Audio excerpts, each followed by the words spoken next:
So what would be your advice to entrepreneurs out there who are trying to, who are struggling in this economy?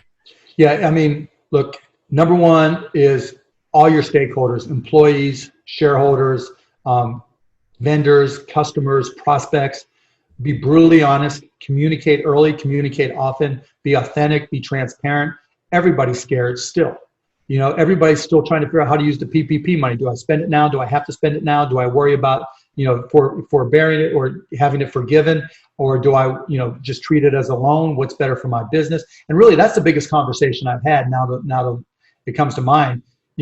Where we've had some companies get PPP loans, trying to go to that 25% overhead to 75% payroll and rehiring people in order to get that forgiveness. Do they adhere to that? Or do you take it as a loan, or do you scale down the forgiveness and not hire everybody back? Because some of those people are making more on unemployment and don't want you to bring them back or even offer the job back because they'll lose unemployment. And so how do you balance that? That's been hard. So that's kind of the next part after communication. Yes, apply for the PPP loan, whether you're an independent contractor or, small business of 2 employees, whatever it may be.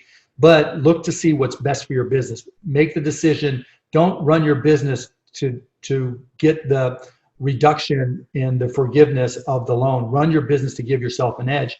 And then part 3, innovate, be agile, because we're all going through a reset. And, like I say all the time, we're going to look back in 10, 15 years, and there's going to be 5, 10, 20, 50 companies that are world-class game changers that were created because of this pandemic.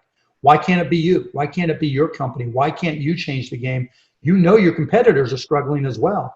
And even if you're competing with larger companies who maybe can work on smaller margins, or maybe you can work on smaller margins because you're lean and mean, they're worried about protecting their legacy businesses.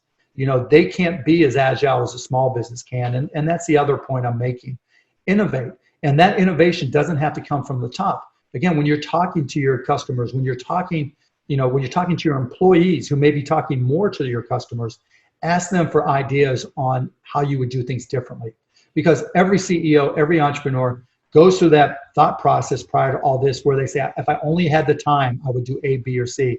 If I only had the time, I would redo my marketing materials, my website, whatever. If I only had the time, I would redo my supply chain. Or if I only had the time, I have all these new ideas I'd like to try. Now you have the time.